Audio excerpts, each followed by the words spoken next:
గత 30 సంవత్సరాలుగా తెలుగుదేశం పార్టీకి సేవలు చేశానని, అయితే నా వ్యక్తిత్వాన్ని నా గిరిజన కులాన్ని కించపరిచే విధంగా పార్టీలోని కొందరు అవమానించారని, అవమానానికి నిరసనగా పార్టీకి సభ్యత్వానికి రాజీనామా చేస్తున్నానని శనివారం స్థానిక ప్రెస్ క్లబ్లో జరిగిన మీడియా సమావేశంలో వేలూరు రంగారావు తెలిపారు. తాను నెల్లూరు సిటీ అసెంబ్లీ నియోజకవర్గ స్వతంత్ర అభ్యర్థిగా పోటీ చేస్తున్నానని, నెల్లూరు నగర ప్రజలు ఆశీర్వదించి తనకు విజయం చేకూరుస్తారని ఆశిస్తున్నానని తెలిపారు. మీడియా ప్రతినిధులకి నమస్కారం. నా పేరు వేలూరు రంగారావు. నేను గత 30 సంవత్సరాల నుంచి తెలుగుదేశం పార్టీలో పనిచేస్తూ అనేకమైన పదవులు చేపట్టడం జరిగింది. 5 సార్లు నెల్లూరు జిల్లా ఎస్టీ సెల్ జిల్లా అధ్యక్షుడిగా, ట్రైబల్ అడ్వైజర్ డైరెక్టర్గా, రాష్ట్ర కార్యదర్శిగా, సత్యవేడు నియోజకవర్గం నాగలాపురం మండలం అబ్జర్వేర్గా, క్లస్టర్గా అనేకమైన పదవులు చేపట్టడం జరిగింది. కానీ తెలుగుదేశం పార్టీలో కులాన్ని విమర్శించడం వాళ్ళ ఆనవాయితీగా తీసుకుంటున్నారు. ఒక గిరిజన రాష్ట్ర మండలి సభ్యుడిని ఎస్టీ లేదు, ఎస్సీ లేదు, తొక్క లేదు అని చెప్పి మాట్లాడటం దురదృష్టకరం. ఒక నాయకుడేమో గిరిజనులు యానాది మట్టిలో పురుగులు, ఇసుకలో పురుగులతో పోల్చారు. ఇంకొక నాయకుడేమో ఆయన పెద్ద నాయకుడే, అందరూ మంచి నాయకులే, జిల్లా నాయకులే, రాష్ట్ర నాయకులే. ఆయనేమో యానాదులు ఎంజాయ్ కొడుకులు మేయర్లు అయితే వాళ్ళ కింద మేము కూర్చోవాలని చెప్పి మాట్లాడతాడు. ఇది ఏమైనా న్యాయమా? ఈ విషయంలో నా ఆత్మవిశ్వాసాన్ని, నా కులాన్ని విమర్శించినందుకు నేను తెలుగుదేశం పార్టీకి రాజీనామా చేయడం జరిగింది. చంద్రబాబు నాయుడు గారు కూడా నేను లెటర్ పూర్వకంగా పంపించడం జరిగింది. అదేవిధంగా ఈరోజు ఈ ప్రెస్ క్లబ్లో రాష్ట్ర గిరిజన ప్రజా సమితి ఆధ్వర్యంలో మీడియా ప్రెస్ మీట్ పెట్టడం జరిగింది. మా విధానం ఏంటంటే, ఆంధ్రప్రదేశ్ గిరిజన యానాదులు 11 లక్షల మంది ఉన్నారు. కానీ మన నెల్లూరు దాదాపు 4 లక్షల మంది ఉన్నారు. కానీ ఏ రాజకీయ పార్టీ కూడా భారతదేశం స్వతంత్రం వచ్చిన దగ్గర నుండి కులం నుండి ఒక్కరు కూడా చట్టసభల్లో ప్రవేశపెట్టలేదు. కానీ లక్షలాది జనాభా ఉన్నప్పటికీ రాజకీయంగా తీవ్ర అణచివేతకు గిరిజనులు గురవుతున్నారు. ఆ విధంగా రాష్ట్రంలో ఏ ఒక్క రాజకీయ పార్టీ మాకు చట్టసభల్లో అడుగుపెట్టే అవకాశం కూడా కల్పించడం లేదు. అందువలన రాష్ట్ర ప్రధాన పార్టీలు మమ్మల్ని కేవలం ఓటర్లుగా చూస్తున్నారే తప్ప ఒక్క రాజకీయ పార్టీ కూడా సీట్లు కేటాయించడం లేదు. కులం పేరుతో దూషించడం, సంక్షేమం పేరుతో అలసివేయడం జరుగుతుందే తప్ప మాకు ఎలాంటి సంక్షేమం కానీ అభివృద్ధి కానీ నోసుకునే సందర్భాలు లేవు.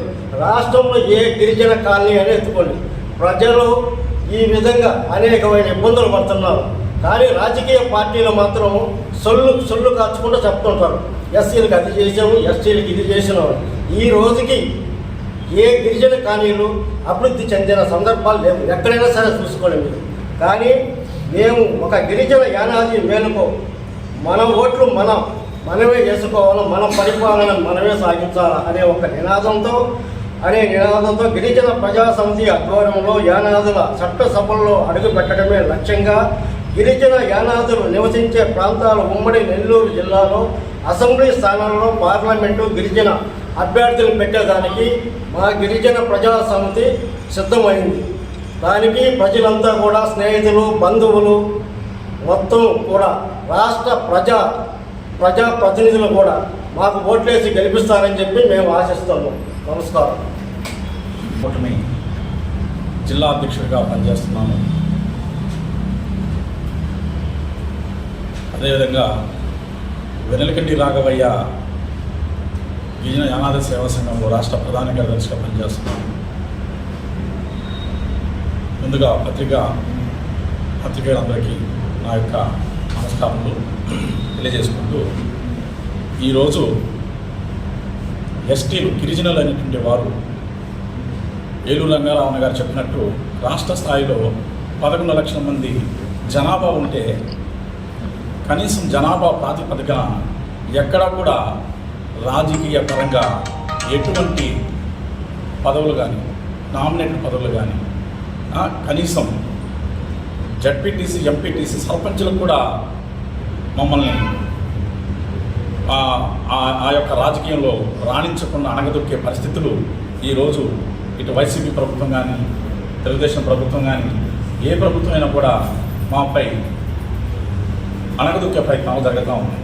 కాబట్టి ఈ రోజున ఈ పత్రికా సమావేశం ద్వారా గిరిజన ప్రజా సమితి ఆధ్వర్యంలో ఉమ్మడి జిల్లాలో 10 నియోజకవర్గంలో మా ఎస్టీ అభ్యర్థులను నిలబెట్టి వారి ద్వారా మా యానాదులు రాజకీయ అభివృద్ధి చెందేందుకు, వారి యొక్క సమస్యలను, వారి యొక్క పోరాటాలను చట్టసభలో వినిపించే విధముగా మేము కూడా ఈరోజు సంసిద్ధమవుతున్నామని ఈ పత్రిక ముఖ్యంగా ప్రజానికానికి తెలియజేయడం జరుగుతుంది. అంతేకాకుండా ఇప్పటికైనా కూడా ఈ పార్టీలన్నీ కూడా, ఒక తెలుగుదేశం అనే కాదు, వైసీపీ అనే కాదు, మా ఎస్టీలని చిన్న చూపు చూస్తూ మా ఎస్టీలకి కనీసం ఒక మైదాన ప్రాంతాలు ఉన్నటువంటి ఒక్కరికైనా కూడా మంచి పొజిషన్ ఉన్నటువంటి పదవి ఎవరికైనా ఇచ్చున్నారా అనేది మేము ఈ సందర్భంగా ప్రశ్నిస్తూ ఉన్నాం. ఇవన్నీ కూడా మేము దృష్టిలో పెట్టుకొని ఈరోజు గిరిజన ప్రజా సమితి ద్వారా ఏకంగా ప్రతి నియోజకవర్గం 10 నియోజకవర్గాల్లో ప్రతి నియోజకవర్గం అభ్యర్థిని ఏర్పాటు చేసి మేము మా గిరిజన ఓట్లను, మా గిరిజన జాతి శ్రేయోభిలాషులను, మా స్నేహితులను, బంధుమిత్రులను అందరినీ కూడా మేము రిక్వెస్ట్ చేస్తూ ఉన్నాం.